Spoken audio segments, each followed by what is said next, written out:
Bonjour à tous, bienvenue à ce webinaire. Je m'appelle Wim Lievens et je vais vous parler un peu de trading cet après-midi. Le trading, je dirais, dans sa forme, à mon sens, le plus simple, le plus pur, c'est les mouvements de prix, reconnaître les mouvements de prix, les trader et essayer de trader même sans indicateur technique. Que vous les ajoutez après, parfait, mais je pense qu'on peut faire énormément de choses sans. Je vois qu'il y a énormément de monde et ça me fait toujours plaisir. Aussi, beaucoup de gens, j'ai eu déjà des mails qui sont assez nouveaux. Ça veut dire que j'essaierai, comme toujours, d'expliquer ça dans la première demi-heure environ de façon simple et structurée. Si vous avez des questions, n'hésitez pas de les poser via le chat. Il y a pas mal de choses sur lesquelles bon, je n'ai pas le temps ou qui se trouvent déjà sur ma chaîne YouTube et que vous pouvez aller retrouver là-bas. Vous pouvez aussi toujours me contacter si vous avez des questions via mon site sur ce que je viens de vous raconter aujourd'hui, sur les formations ou quoi que ce soit. Je ne parlerai pas de ça cet après-midi. Si vous avez des questions, n'hésitez pas. Il y aura un email qui va suivre normalement plus tard aujourd'hui dans la journée avec des infos. L'enregistrement d'aujourd'hui, c'est une question que j'ai eue d'aujourd'hui, bien évidemment, elle se trouvera sur ma chaîne YouTube ce soir ou demain matin au plus tard. D'accord? Ben voilà, c'est parti. Parlons un peu de trading sans indicateur et sur les mouvements de prix. Note personnelle peut-être, moi j'ai dans mon bureau ici, l'armoire à côté de moi là, il y a probablement 250 livres sur le trading là-dedans. Il y en a pas mal que j'ai acheté les premières années quand j'ai commencé à faire du trading, fin des années 90, où évidemment j'ai essayé de trouver mon bonheur dans des indicateurs techniques. Je pense que j'en ai essayé pas mal, j'en ai combiné, j'en ai programmé, j'ai fait plein de choses avec ça. Et il m'a fallu quand même 2-3 ans et un cours aux États-Unis qui était très bien, très bon, par des pros, pour m'apprendre qu'il fallait quand même avant tout regarder le prix, ce qui est avant tout, je dirais, l'indicateur principal. Je me suis alors, j'ai commencé à faire un peu de coaching et de trading et de formation par hasard il y a maintenant déjà 4-5 ans, et parce que je n'avais pas l'intention de faire ça, je suis trader. Et allez, en 2019, je me suis décidé de faire ce fameux cours sur le price action, dans lequel, en 10 heures, j'ai essayé d'expliquer et d'écrire ce qui, à mon avis, est important, ce qui fonctionne réellement et comment, moi, j'aborde le marché. Le défi dans ces choses, c'est pas de donner plus d'infos ou de rajouter des choses, mais de simplifier et de structurer. Et c'est ça toujours ce que j'essaie de faire, pas uniquement dans les formations, mais aussi dans le trading live que je fais au quotidien avec mes étudiants. Pourquoi? Parce que bon, il faut des choses pratiques, d'accord? Il y a pas mal de sujets, il y a des cours, il y a des vidéos, il y a tout ça, mais comme je vous disais, je ne parlerai pas de ça aujourd'hui. Aussi, tout ce que je vais vous raconter aujourd'hui, ce n'est pas dans une, comment dire, une exclusivité de courtier ou de plateforme de trading ou quoi que ce soit, c'est universel. Vous pouvez appliquer ça sur tous instruments, toutes les unités de temps et sur toutes les plateformes de trading. Maintenant, allez, on va regarder le mouvement de prix. Et ce qu'il faut comprendre avant tout, c'est comment le marché fonctionne. Puisque nous sommes des traders ou des swing traders où on achète 5 lots pour en revendre 5, 2 minutes après, 20 minutes après ou 2 jours plus tard. Mais on joue des petits montants quelque part, des petites positions. Le marché, évidemment, ne fonctionne pas grâce à ça. Les marchés fonctionnent avec des sociétés qui ont d'énormes positions à jouer. Et eux, évidemment, ils ont une toute autre philosophie, c'est un autre business en fait, une autre manière de regarder les graphiques et de les traiter. Maintenant, il faut comprendre comment eux regardent le marché. Pourquoi? Puisque c'est avant tout eux qui bougent les marchés avec des milliers et des milliers et des milliers de lots. Le vôtre et le mien, enfin nos 2, 3 ou 6 lots au maximum, si ce sont des futurs, c'est pas nous qui allons bousculer le marché, d'accord? Alors ça, il faut le comprendre. Et eux, ils regardent ça de façon structurée. Très peu d'indicateurs avec eux, quelques-uns, mais souvent c'est quand même surtout ça. Et bon, nous, on doit déjà voir si le marché est en tendance ou pas. Avant de faire quoi que ce soit, ça serait déjà une première question. Il faut savoir quels sont les cycles de marché, les reconnaître sans indicateur. Je dirais que ce n'est pas difficile à comprendre, mais il faut un peu de kilomètres avant de le voir. Allez, et parfois c'est un peu compliqué, parfois c'est très simple, parfois... mais c'est ça quand même avec, allez, en le faisant, ce qu'il faut apprendre. Les niveaux de prix importants, connaître le concept de juste valeur, de savoir ce que c'est un prix de contrôle, les prix de rejet ou les prix d'excès. Ça sont des choses que les pros vont regarder, qui vont trader là-dessus et pas avec de l'eau. D'accord? Alors ça, il faut le comprendre. Et cette analyse que moi, quelque part, j'ai structurée aussi dans mes formations et tout ça, c'est juste pour répondre à une question. Avant qu'on fasse quoi que ce soit, c'est de répondre à la question: est-ce que les conditions pour trader sont là, oui ou non? Ou, si vous voulez, est-ce que j'ai un avantage maintenant de trader, oui ou non? Si je ne le vois pas ou j'en ai pas, à mon avis, il n'existe pas une stratégie au monde qui peut vous faire gagner de façon, je dirais, structurelle à la durée si les conditions ne sont pas là. C'est comme faire de la voile s'il n'y a pas de vent. Vous pouvez être formidable dans ce sport, et s'il n'y a pas de vent, il n'y a pas de vent.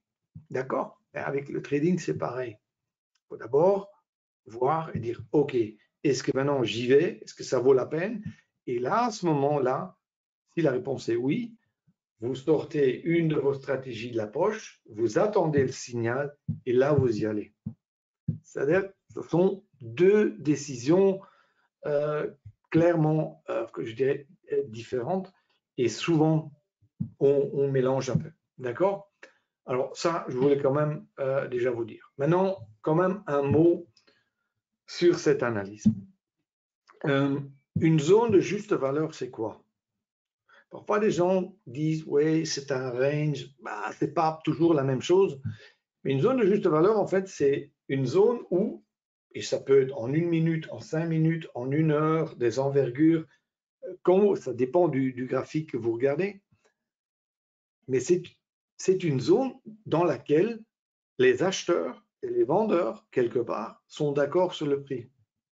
Ce qui, pour nous, est mauvais. Pourquoi? Parce que nous, pour avoir un avantage, il faut qu'un de ces deux prend le dessus, soit plus fort que l'autre. Et autre concept que beaucoup de gens ne connaissent pas, c'est les prix d'excès ou le prix de rejet. Enfin, moi, j'ai traduit ça en français comme je pouvais, puisque c'est du matériel que j'ai eu il y a longtemps en anglais. Mais vous allez vite comprendre. Ce qui se passe souvent, c'est quand on a un range ou, si vous voulez, une zone de juste valeur, beaucoup de gens se disent, oui, mais le prix va casser dans un sens ou dans l'autre sens, et si le prix casse, je vais rentrer puisqu'il ne peut pas rester dans cette zone, etc. Oui, c'est vrai. In stricto sensu, c'est correct. Mais ce qui se passe aussi souvent, c'est que le prix part dans un sens et après, c'est un prix d'excès, repart quand même dans l'autre. Et ça fait partie de cette analyse où on peut voir avec un canal de tendance ou le prix de contrôle ou quoi que ce soit, si la chance qu'on a à faire avec un prix de rejet est plus grand, et du fait, il ne faut pas trader avec beaucoup d'amateurs qui rentrent ou qui se laissent avoir à ce jeu, mais au contraire, attendre que ce prix de rejet échoue et de trader dans l'autre sens. Ça fait partie de cette analyse de mouvement de prix, de ce canal, de ce prix de contrôle. Un prix de contrôle, ça aussi, je veux quand même encore vous le dire, beaucoup de gens ne connaissent pas ça. Et quand vous tracez un canal, souvent, au milieu de ce canal, il y a quelque part une zone où souvent vous avez des zones de support et de résistance. Ce n'est pas une coïncidence. Pourquoi? Puisque les pros, eux, comme je vous disais, ils ont des centaines de milliers de lots à acheter ou à vendre. Eux, ils sont sur une certaine unité de temps, ils regardent aussi où est le marché. Maintenant, il faut bien comprendre, eux, ils sont jugés par rapport au prix. S'ils ont acheté moins cher, ils ont bien fait leur boulot. S'ils ont acheté trop cher, ils ont fait mauvais. Ils ont mal fait.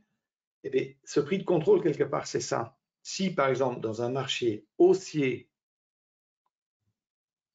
quelqu'un qui doit acheter, grosse firme qui doit acheter, peut acheter en dessous de ce prix de contrôle, on peut dire qu'il a bien fait son boulot. Ou s'il doit, je dirais, accumuler une position, c'est là qu'il veut acheter.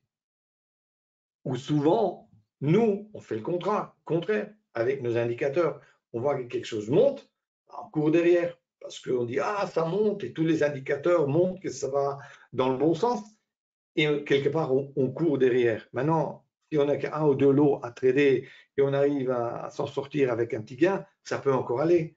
Mais vous comprenez que eux, c'est autre chose. D'accord? Ce prix de contrôle, pour eux, c'est important. Nous, on doit connaître la valeur de ça, savoir qu'il est là, et aussi de se dire, bah tiens, si moi je dois acheter, j'aimerais aussi acheter en dessous du prix de contrôle. Vous comprenez? C'est dans cette philosophie-là que j'essaie toujours de comment dire, convaincre les gens, c'est qu'il faut apprendre aussi, que vous ne pouvez pas trader avec vos indicateurs, mais que là aussi, vous devez connaître ou essayer de voir ça. Maintenant, les cycles de marché avec des tendances haussières, des tendances baissières et des zones de juste valeur où parfois vous avez une accumulation, c'est-à-dire une pression vers le haut, une distribution, une pression vers le bas. Chaque fois que vous regardez un graphique nu, sans rien du tout, que ce soit en 5 minutes, en 60 minutes, jour, sur n'importe quel instrument, tout de suite, dans votre tête, vous devez vous dire, je suis là en ce moment. On est là. On est dans un tel phase ou dans un tel cycle de marché. Puisque dans certains, il faut se préparer pour une chose et d'autres, il faut peut-être mieux ne rien faire. D'accord? Cycle de marché. De quoi on parle en fait? Toutes les stratégies, ou la majorité des stratégies qu'on retrouve sur le marché sont des stratégies de tendance. formidable. Moi aussi, j'adore ça. Le problème est que plus souvent, le marché n'est pas en tendance qu'en tendance. Ça veut dire, si moi, j'applique mes stratégies de tendance aussi dans les marchés qui ne sont pas en tendance, je vais avoir des problèmes.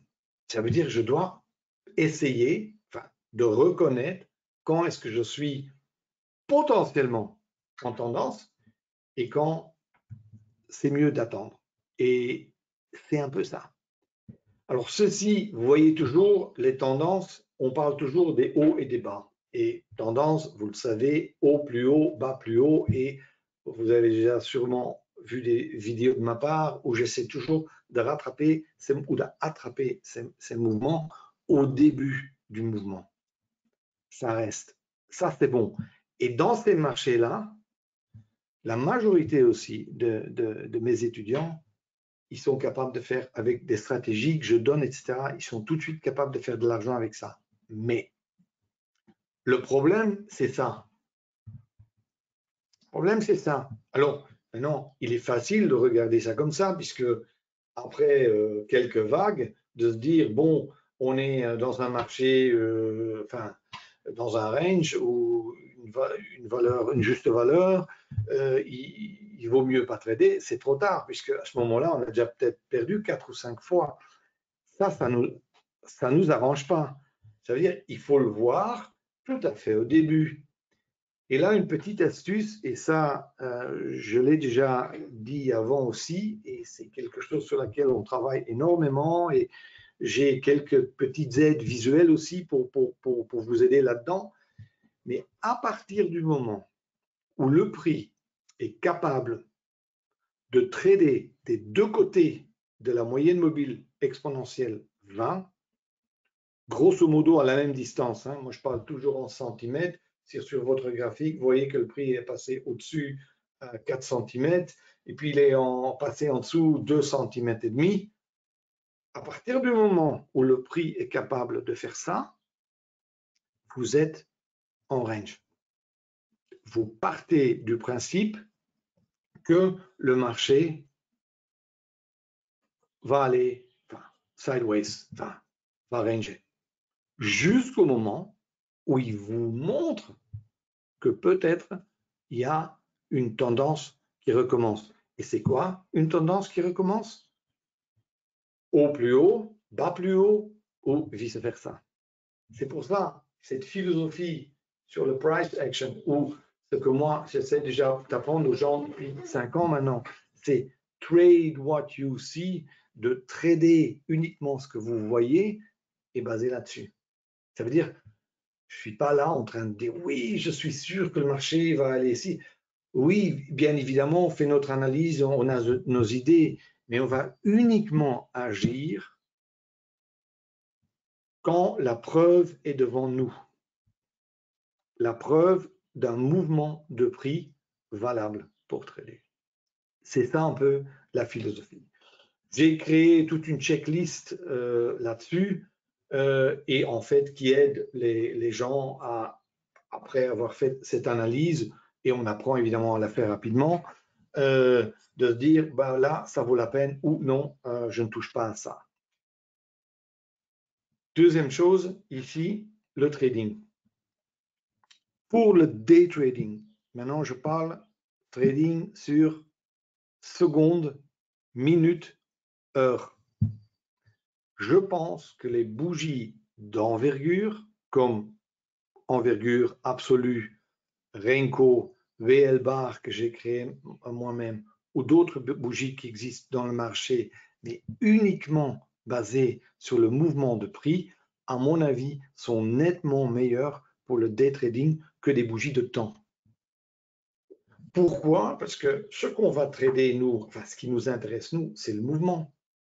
On veut acheter à 100 pour le vendre à 110. Mais ce sera nettement mieux représenté par des bougies d'envergure que par des bougies de temps, puisqu'avec les bougies de temps, même des bougies d'1 minute, ce que vous allez voir, c'est des petites bougies et de très grandes bougies. Et c'est difficile, puisque si le mouvement, l'impulsion est trop forte, vous n'oserez plus rentrer, ou vous serez trop tard, ou le stop sera trop loin, et le risque trop grand. Enfin, c'est difficile. Avec des bougies d'envergure, vous avez beaucoup moins ce problème. Vous arrivez aussi d'un contrôle de vos pertes qui est nettement plus strict, et un money management et aussi une prise de position beaucoup plus précise. Là aussi, regardez bien le lien qui est ici sur le PDF. Vous trouverez tout ça sur YouTube où j'ai clairement expliqué ça ligne par ligne. Même chose qui est aussi expliqué là-dedans, c'est que personnellement, je préfère de trader avec des bougies d'envergure absolue ou avec mes propres bougies. Une bougie que j'ai programmée qui est quelque part un amalgame de Renko, envergure et Ekinashi. À mon avis, cette bougie a les avantages de ces trois bougies et pas les inconvénients. Et c'est pour ça que je l'ai créée. Maintenant, encore une fois, si vous êtes sur une autre plateforme de trading et vous voulez trader avec des bougies d'envergure absolue, ça va aussi. Je ne vais pas vous dire qu'il faut absolument avoir celle-ci pour... non, ce n'est pas le but de cette présentation. Mais ce qui est bien, évidemment, et ça, j'espère que vous comprenez, c'est que souvent, ces triades sont potentiellement, encore une fois, des moments où, je dirais, la force entre les acheteurs et les vendeurs change et où la direction du marché peut changer. Ça veut dire que pour nous, évidemment, ce sont des prises de position potentielles ou des moments de prise de prise de position importants, et aussi pour le money management, puisqu'on met nos stops en dessous de ces formations souvent aussi. La logique là, est simple. Quand vous avez un marché comme par exemple ici, deux bougies rouges après une verte, potentiellement, la troisième bougie, elle est verte, elle n'est plus rouge. Ça veut dire que les vendeurs, à ce moment-là, n'étaient plus assez forts pour pousser le prix plus bas. Et les acheteurs ont potentiellement pris la relève. Ça veut dire que si ça colle quelque part avec une de nos stratégies, ceci serait un moment auquel on pourrait trader. Encore une fois, à condition que ça colle avec l'analyse et avec la stratégie qu'on veut trader. Mais comme signal, dans ce contexte-là, les triades, surtout les triades qui sont faites de bougies d'envergure, sont des instruments, à mon avis, pour le day trading. À mon avis, il n'y a pas mieux. Honnêtement, il n'y a pas mieux. Et ce n'est pas lié à une autre plateforme, une autre courtier, mais ça sont des choses, à mon avis, qui ont réellement de la valeur. Maintenant, parlons un peu de stratégie, 2 minutes, et après, on va sur les marchés. Et je vais vous montrer ce qui est sur le...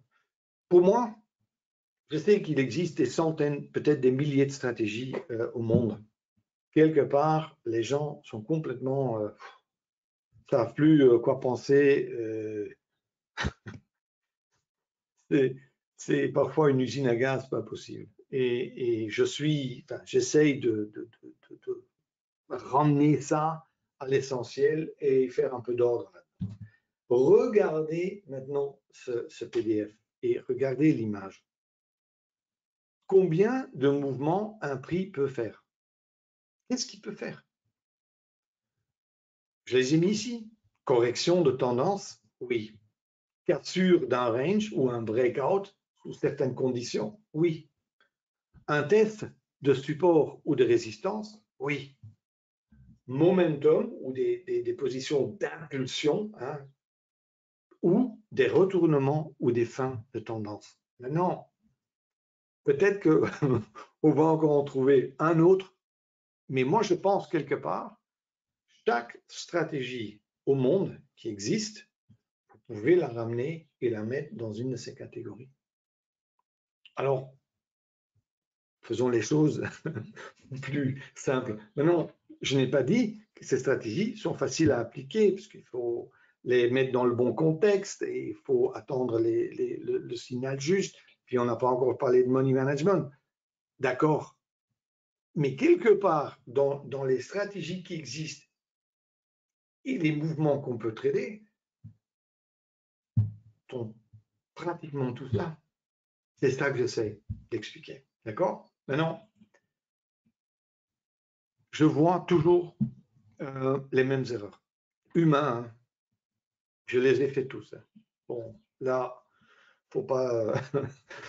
C'est difficile et je le comprends.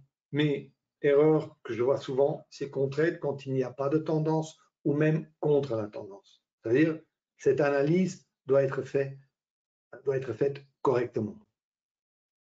Trader ou entrer en position contre des zones de support et de résistance.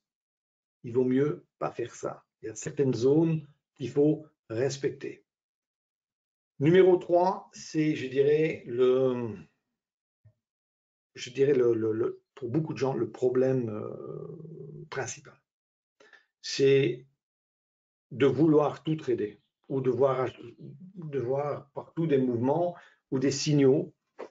Et le fear of missing out, comme on dit ça en anglais, je ne sais pas comment on dit en français, mais en fait, c'est le overtrading, le fait de trader beaucoup de trop et de ne pas attendre des circonstances, je dirais, idéales et des signaux qui correspondent à notre plan de trading ou notre stratégie de trading, quelque part trading du ventre. Maintenant, ça peut aller bien quelques jours, mais à moyen ou long terme, souvent, on commence à trader de trop, ça devient émotionnel et c'est difficile à gérer. Et ça, c'est un défi, hein, le numéro 3. Ouvrir des positions trop tard, numéro 4, c'est souvent dû aux indicateurs techniques qui sont, surtout pour le day trading, souvent un pas en retard. Il faut être honnête. Les indicateurs sont faits sur base de prix ou parfois volume ou autre. Mais s'il vous plaît, faites-le une fois, chaque fois que vous tradez avec un certain indicateur. Et attendez vraiment que l'indicateur vous donne le signal et avec votre GSM, votre téléphone, vous prenez une photo et vous regardez où le prix est déjà. Si vous regardez dans le passé, souvent, ça fausse un peu. Pour ça, souvent ça fait une grosse différence. Souvent, on est un pas, parfois même 2 pas en retard. Jouer et parier, heureusement, je le vois de moins en moins. Bon, parlons plus de ça. Maintenant, moi, je veux voir sur un graphique, je vais vous le montrer hein, sur la plateforme Nano, mais vous pouvez, je vais toujours vous donner l'occasion aussi de l'appliquer sur vos propres plateformes. Je veux voir 2 choses. Tendance, s'il y en a une ou il n'y en a pas, et si elle est forte ou devient plus forte ou pas. Et 2, la volatilité.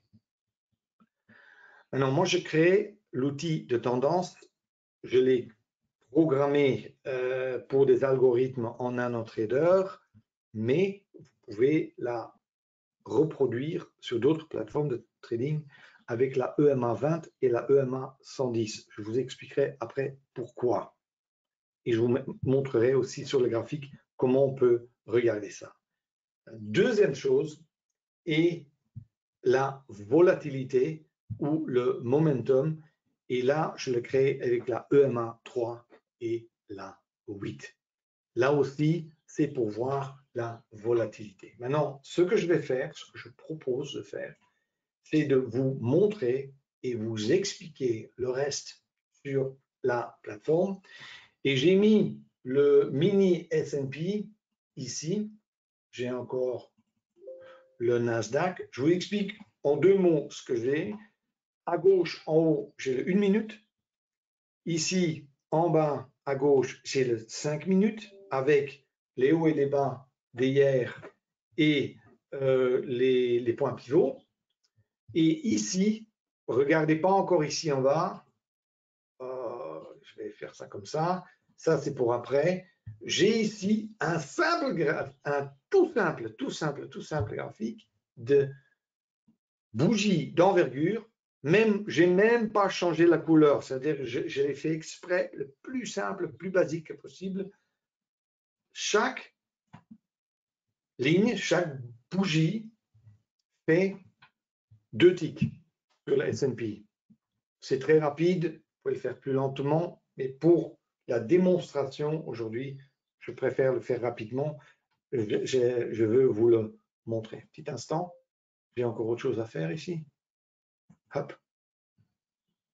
Attends, hein. Ça, on le fera après. Voilà. Alors ici, oui, j'ai pris, je vais le faire comme ça, c'est toujours rapide. J'ai la même chose ici.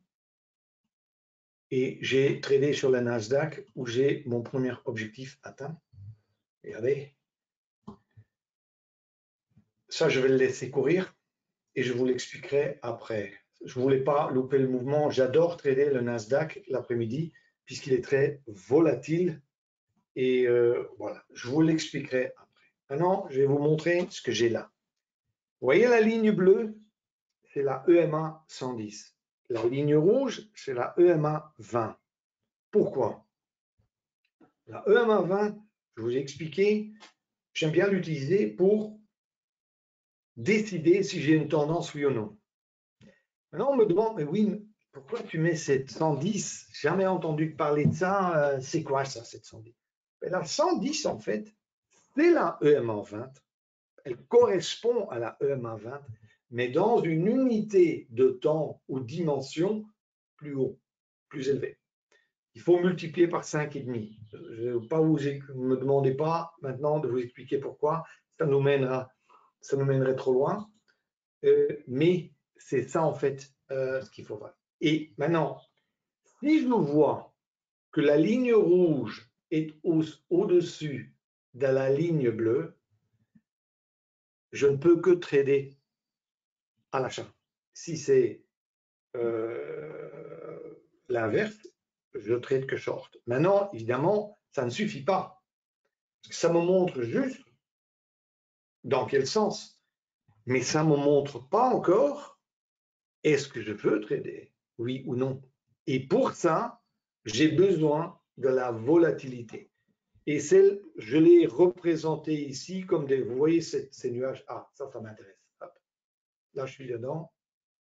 Très rapide. Ici, en fait, ce nuage bleu et magenta, bon, faites ça comme vous voulez, hein, avec des couleurs que vous voulez ou quoi que ce soit. Mais ça m'intéresse. Pourquoi? Parce que c'est là que je peux voir s'il y a du momentum, s'il y a de la volatilité. Et ici, ce trade ne va pas bien. Par contre, celui-ci, il va très bien. Je vais vous prendre les deux. Et ici, ce que vous voyez ici, c'est ce nuage vert et aussi magenta et bleu. Ça, c'est mon outil UL Super 5 où il me donne aussi des signaux automatisés ou des alertes sur des corrections ou toutes les stratégies que je vous ai montrées. Je ne peux pas vous en parler aujourd'hui, je n'ai pas le temps, mais là aussi, tout se trouve sur YouTube, même dans le store de Self-Invest. Maintenant, en ce moment, je trade toujours, enfin, normalement, je trade 2 instruments l'après-midi.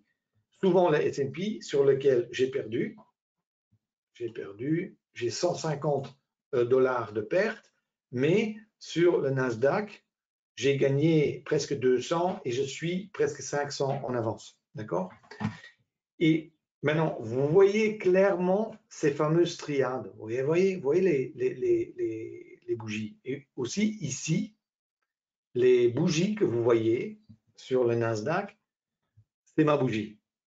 Je sais bien qu'il est marqué Renko, mais en fait, c'est un amalgame de Renko, de envergure et de Eikinashi. Je vous dis, pour ceux qui utilisent Nano, elle se trouve gratuitement à essayer dans la plateforme NanoTrader. Et vous voyez clairement que le marché bouge et chaque fois qu'il me donne des triades, moi je bouge mon stop. vous avez peut-être déjà remarqué que moi, j'ai toujours une partie de position que je ne ferme jamais.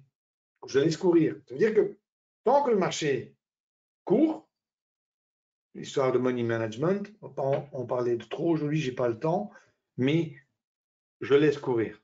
Ça veut dire que si le marché décide qu'il veut plus, il n'y a plus de vent, hein, ben, je suis out. Ils vont me stopper. Si le marché me fait 40 points, je ne peux pas en gagner 60. Ce n'est pas possible. C'est-à-dire qu'ici, je vois que le marché, bon, je bouge mon stop en dessous de cette triade et j'attends. On est presque 600 en avance. Et maintenant, il est possible qu'il va nous stopper à 425. Là, j'aurai un total de 600 aidés à gagner. Ou sinon, comme il le fait maintenant, il va plus loin. Honnêtement. Et c'est ça que j'ai toujours du mal quand j'entends certaines choses, quand on parle de trading et tout ça. J'ai aucune idée où ça va aller. Hein. Franchement, hein. Évidemment, j'ai fait mon analyse. J'ai fait mon analyse ici sur le Nasdaq et je me dis oui, je traderai à l'achat. C'est vrai. Voilà, pardon. On va bouger ça. Il est ici. Voilà. Là. Bien évidemment, j'ai fait mon canal et tout ça et je sais que je l'aurais tradé que uniquement à la hausse. Uniquement à la hausse. Dans l'analyse que ça me donnait avant qu'on a démarré, je n'aurais jamais pris une position short. Ça rentre dans l'analyse. Et j'ai eu, en effet, un signal, j'étais un poil trop tard. J'aurais préféré le prendre là. J'aurais dû le prendre ici. Ça colle avec une de mes stratégies. J'ai été trop tard, j'étais là.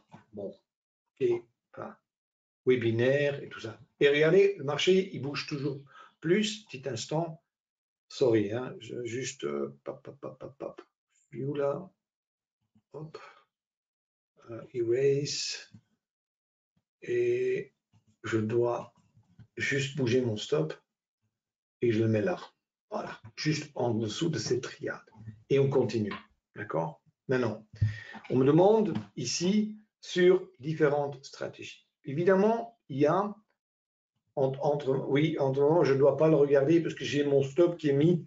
Le money management, il est semi-automatique. C'est-à-dire, je mets mes stops, comment dire, mes objectifs sont pré-paramétrés. Ça, vous pouvez le faire avec plusieurs plateformes de trading déjà aujourd'hui. Avec Nano aussi, ça marche très bien.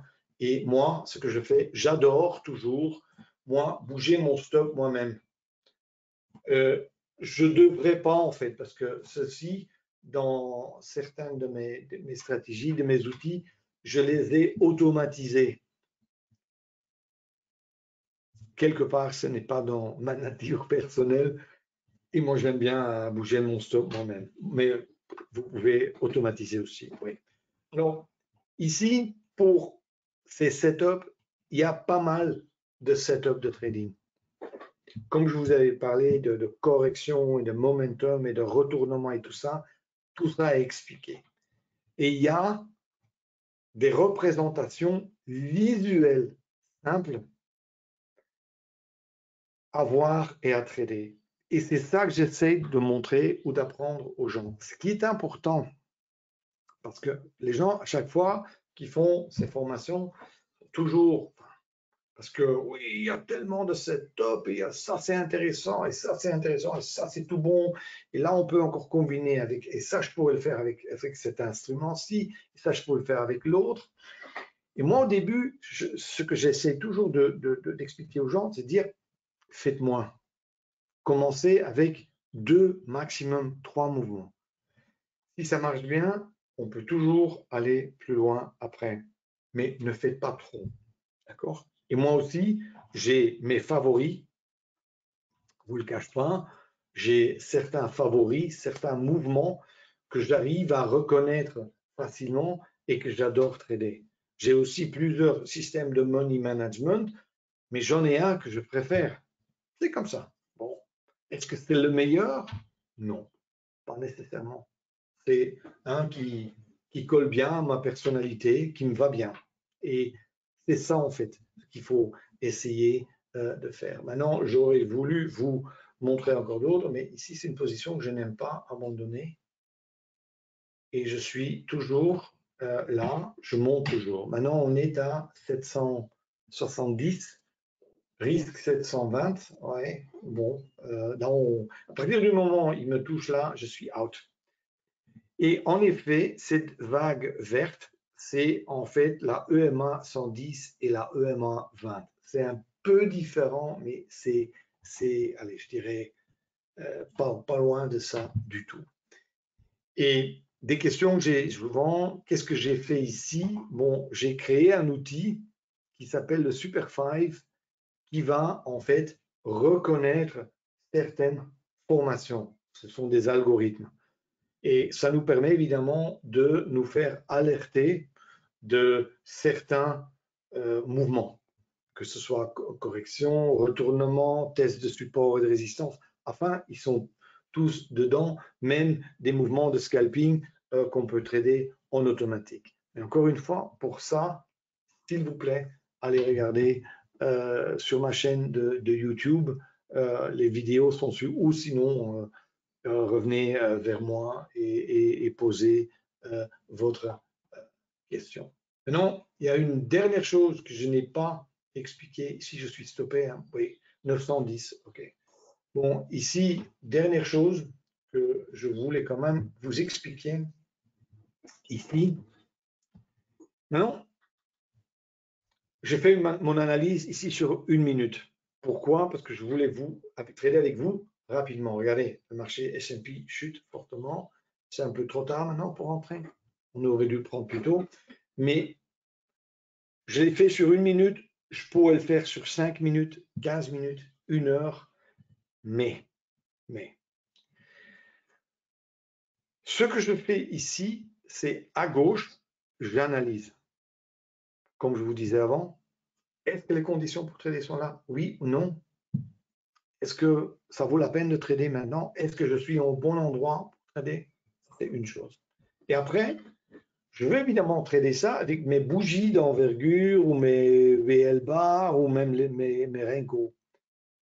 Mais la question est alors toujours, quelle est la taille? Quelle est la taille de bougie que je vais utiliser? Est-ce que je vais utiliser 2 ticks ou est-ce que je vais utiliser 5 ticks ou 10 ticks? Comment définir ça? Et là, c'est en fait très simple. Enfin, c'est pas très simple, mais je vais vous le dire. Explication, c'est plutôt pour le cours. Mais j'ai mis ici un ATR, ici, sur le 1 minute. Et ça me donne une valeur. Et cette valeur de ATR, je vais la diviser par 2,5 à 3 environ. Et ça, c'est la taille de ma bougie. Ça veut dire que maintenant, je suis ici un peu trop petit. Je me suis mis à 2 ticks, je vais me mettre sur 3 ticks. Quel est le but de ça? C'est de faire en sorte que je lis mon graphique d'analyse qui est ici avec mon graphique de trading qui est là et que la corrélation qui existe entre ces deux graphiques soit correcte. Souvent, enfin, c'est une erreur qui se fait souvent au début, on combine des choses qu'on ne peut pas combiner en fait. Par exemple, quelqu'un qui regarde 60 minutes et qui trade sur 1 minute ou sont des choses qui n'ont pas de sens. Et ici, il y a, je dirais, une difficulté supplémentaire, si vous voulez, c'est que si vous allez trader sur des bougies d'envergure, il faut faire le calcul correctement, parce que sinon on est en train de quelque part de comparer des pommes et des poires, et on regarde une UT et on trade sur quelque chose qui n'a rien à voir avec cette UT. Et c'est ça qu'il faut éviter. D'accord? C'est ça. Oui, juste des questions que je reçois ici. En fait, oui, tout ça est expliqué dans ce fameux cours Price Action et le fameux outil de VL Super 5 est en fait une traduction dans des algorithmes sur NanoTrader que j'ai fait ça. Mais encore une fois, si vous êtes trader sur autre plateforme de trading, ça, vous allez pouvoir le recopier et le faire partout. Je pense qu'en ce moment, c'est vrai que j'ai pas mal de gens qui sont sur Nano, 40% plus ou moins, et 60% ne l'est pas. D'accord? Ils tradent et mes stratégies font mes analyses sur d'autres plateformes de trading. Là, pas de problème. La ATR, je la calcule sur 5 bougies. Pourquoi? Puisque je veux connaître vraiment, enfin, avoir une idée de l'ATR comme elle est réellement. Et vous allez voir que souvent, à 15h30, l'ATR est assez élevé, après, ça chute un peu. Et là, il se peut que j'adapte ma bougie et qu'elle devienne un peu plus petite. Mais je prends 5 bougies. On voit ici ATR 5. Maintenant, on est déjà à 10. J'ai encore ici une bougie de 3 ticks. Ça va encore. Je pourrais aussi la mettre à 4. Ça, c'est pas une erreur. Attends, on va juste nettoyer un tout petit peu. Attends, petit instant. Voilà. Et c'est parce que si j'ai un signal, vous voyez, le marché, il n'y a pas assez ici. Pourquoi pas prendre ce trade-là? Explication rapide de la pratique. Ça, pour moi, c'est pas assez. C'est pas assez. Là, ça aurait été un signal. Ça aurait été valable. Ici, pour moi, cette distance-là, jusque ce bas-là, c'est trop petit. Et là, je dis non. Là, si on aurait regardé là, on l'aurait fait. Autre chose, ceci aurait été un signal box breakdown. La prise de position aurait été là. Pourquoi? Parce que jusque ici, on aurait été long. À partir de ici, là, les shorts commencent. C'est noir et blanc. Mais encore une fois, il faut que ça colle avec l'analyse qu'on peut faire à côté. Ce qui ici est un peu un problème. Regardez.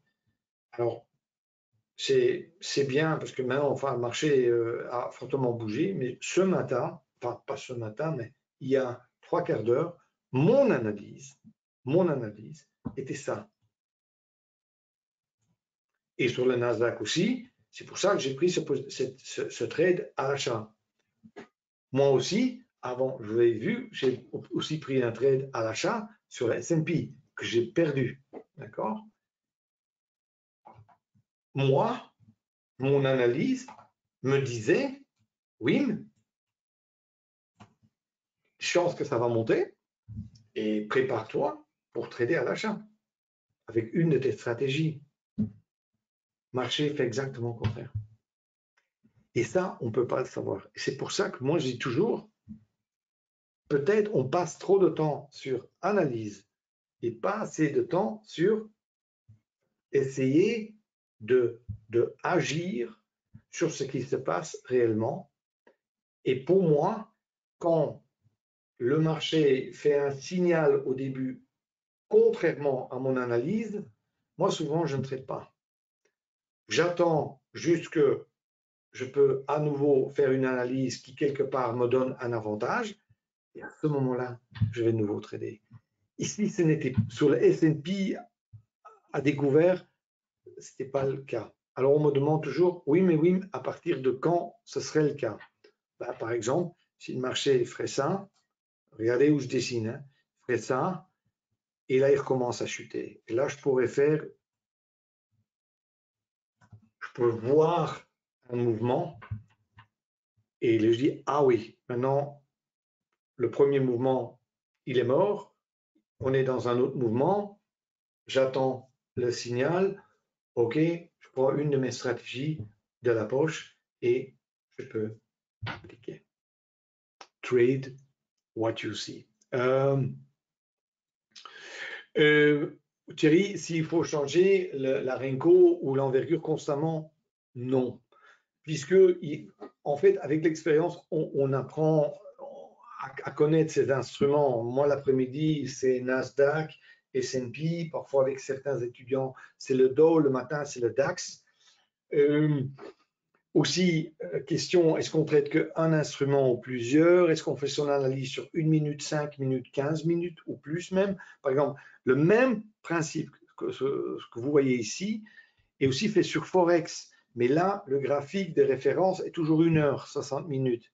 Et là, ça nous donne l'occasion de trader exactement la même chose, mais sur des, je dirais, de combiner plusieurs instruments ensemble et d'en trader plusieurs, mais pas aussi rapide que moi j'ai fait. Maintenant, est-ce qu'il faut changer ça constamment? Non. Tout d'abord, on les connaît plus ou moins et les valeurs, j'ai dit, il faut diviser par 2,5 à 3. Moi, j'accepte 2 à 4. J'essaye d'être 2,5 à 3. 2, c'est le minimum, 4, c'est le maximum. Et là, il est possible que à allez, 15h, 15h30 jusqu'à 16h, ça a une grande volatilité et qu'après 16h, il faut réduire un tout petit peu. Mais à part ça, ça va. Valable pour crypto, oui, absolument. Je fais exactement la même chose sur crypto depuis maintenant 5 mois. Ouais. Marge de tonnerre. Et oui, sur plusieurs plateformes de trading. Tout à fait. Il y a maintenant, et là, ça va s'améliorer constamment. Je vous signale aussi qu'on peut trader des cryptos, enfin Bitcoin, sur futur, sur un marché régularisé, c'est-à-dire un marché centralisé. Il y a évidemment beaucoup de plateformes de crypto. C'est tout, enfin, c'est assez nouveau tout ça. Il y en a qui sont stables, d'autres ne sont moins. Quand il y a eu des chutes, il y a eu quand même quelques petits, comme on dit chez nous, couacs. Personnellement, je préfère les trader sous forme de futur sur le CME. C'est ce que je préfère maintenant. Et je copie, si je mets ici le Bitcoin, si moi je cache le prix et tout ça, vous ne pourriez même pas voir que c'est le S&P ou si c'est le Bitcoin contre le dollar. Non, c'est toujours la même chose. Même chose aussi avec ce que je fais avec énormément de gens, de plus en plus d'ailleurs, c'est de trader ça sur des CFD, actions technologie, comme Tesla, Amazon, Apple, etc., puisque ça bouge beaucoup, beaucoup de volatilité. Ce sont des outils qui sont très puissants pour ça. Adapter des bougies d'envergure sur Binance. Binance, non, les a pas, mais TradingView les a. Il faut prendre la première formule payante, TradingView, et là, c'est possible. Là, vous pouvez les avoir. Bon, je dois alors expliquer encore aux gens comment il faut, quelle taille de bougie qu'il faut utiliser, parce qu'il faut convertir ces cryptos et tout ça, mais bon, ça, c'est tout ça est faisable. Je pense aussi même que Self-Invest a une offre en crypto et je pense même chez eux. Moi, ce que j'ai, enfin, je suis toujours honnête, enfin, quand je parle aux gens de ces choses, parce que je ne veux pas me, comment dire, parler contre quelqu'un ou pour, enfin, je ne fais pas ça, mais là où quand même je dois vous dire que, par exemple sur Binance, qu'avec les chutes qu'il y a eu récemment sur le Bitcoin, que moi j'avais des étudiants qui étaient là-dessus avec des positions quand même assez importantes, et au moment où eux, ils voulaient sortir, ou voulaient clôturer leur position, ça n'allait pas. Hein. Les positions étaient bloquées. Et là, pour moi, là, c'était plus du trading. Hein. Si quelqu'un veut acheter des cryptos comme pour investissement, parce qu'on croit dans le produit, tout ça, là, je peux accepter. Mais pour le trading, c'est-à-dire rentrer, sortir, trader le mouvement, être exécuté correctement et rapidement, à mon avis, le meilleur produit sera toujours futur et je dois aussi dire quelque chose que j'aime beaucoup quand même, c'est les CFD sur ces actions technologie que j'aime beaucoup. Moi, sur Binance, personnellement, je n'ai pas eu de problème, mais là, je l'ai fait que pour tester. Je n'avais que des petites positions et moi, je ne vous cache pas que je les trade sur les futurs. Oui, absolument. D'accord? Ben voilà, je pense que absolument, je traderai ça sur des plateformes traditionnelles et aussi, enfin, tout dépend de quelle unité de temps dans laquelle vous voulez trader. Si par exemple vous voulez acheter ou vendre un peu de crypto, je vois que maintenant, par exemple, c'est récent, Self-Invest, ils ont une offre, et on achète réellement avec des comptes réels.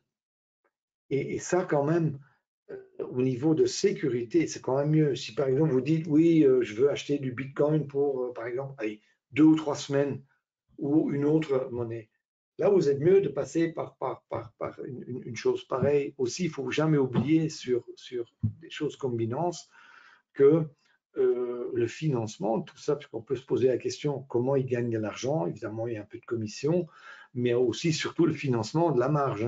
Hein. Si vous utilisez des leviers, quand même, il y a des frais. Chose que vous n'avez pas avec les futurs. C'est-à-dire que, quand même, je trouve que c'est un produit formidable. Et je pense que dans les 6 mois et dans les années à venir, ça ne va pas arrêter de s'améliorer. Mais avant de mettre votre argent n'importe où, faites quand même attention. C'est pour ça que moi, toujours aussi, si c'est pour essayer avec 500 €, ça va. Mais si c'est pour avoir des positions importantes, je préfère quand même être avec des partenaires qui sont sur le marché depuis 20 ans et de faire attention, quoi. D'accord? Voilà. Ben, merci beaucoup. Voilà. Encore une fois, merci d'être là aussi nombreux aujourd'hui. Tout ça, je vous enverrai encore un peu d'infos derrière. Si vous avez des questions plus tard, n'hésitez pas à me contacter. J'espère à une prochaine fois. À bientôt en France, j'espère. Disons à partir de septembre ou octobre. Ciao, ciao.